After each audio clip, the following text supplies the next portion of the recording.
Hello everyone, my name is Prashant. I welcome you to the channel Reliability Odyssey. So I hope you are enjoying this series for learning the automation scripts. So today in this video we are going to talk about errors and warnings, how we have to handle the errors and warning in Maximo. So typically if you talk about throwing the error, in 7.5 we basically used to have this particular method where we go to either database configuration or we go to Maximo message, and in that message we will basically create a custom message, and we come to this script and we use error group and error key, and if we have to pass some params then we basically pass like this. So this is the method how we used to use in 7.5, and this is something which can still be used in 7.6 as well as in the mass. But the other way, a newer way which was provided from 7.6 is using the service method, and in service we have a method service.error. So in this case you can use service.error method and you can pass my group as well as my key, and if you have to pass the params then you can basically store the param and then you can pass this param as well. Then the third method which we have for handling the error, and sometimes this method is useful when we are troubleshooting issue which is not from MBO framework but this is coming from Python, where you can just raise type error and whatever you are going to write inside it, you are going to see that particular message appearing.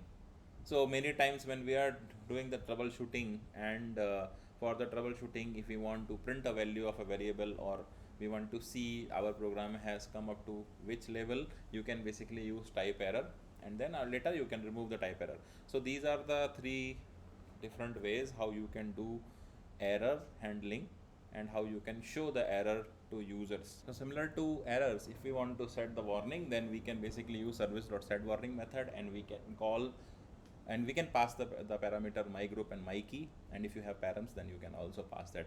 So the only difference, as you are seeing from the service.setError method, is here we are using service.setWarning, which is another method, and you can appropriately pass the parameters. Now let's talk about something known as implicit variables. So these are the variables which are readily available in MBO automation script framework, and you can use them for directly rather than calling a method and then taking a reference of it and then using it.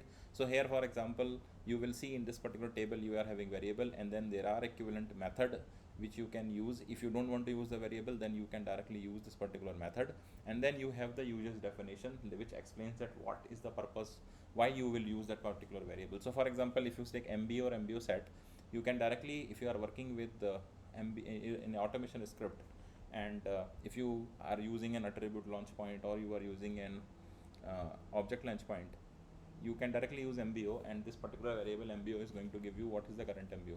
Similarly, you can see that we are having all other different implicit variables are available, and you can basically use these implicit variables for different conditions, as we have mentioned.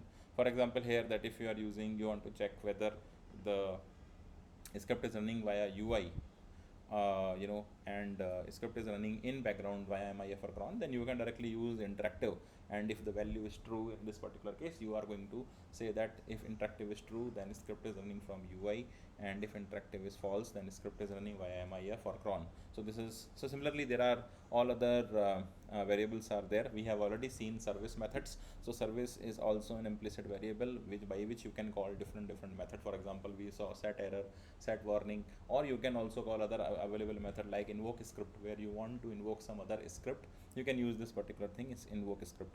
So I think this table is pretty self-sufficient and easy to understand. So you can go through this table. If you have any problem and if you have any question related to any of this method where you want the clarity, you can always comment down in the video, and I will be happy to answer that question. Alright, so stay tuned, and we'll come back with the other exciting content. Thank you.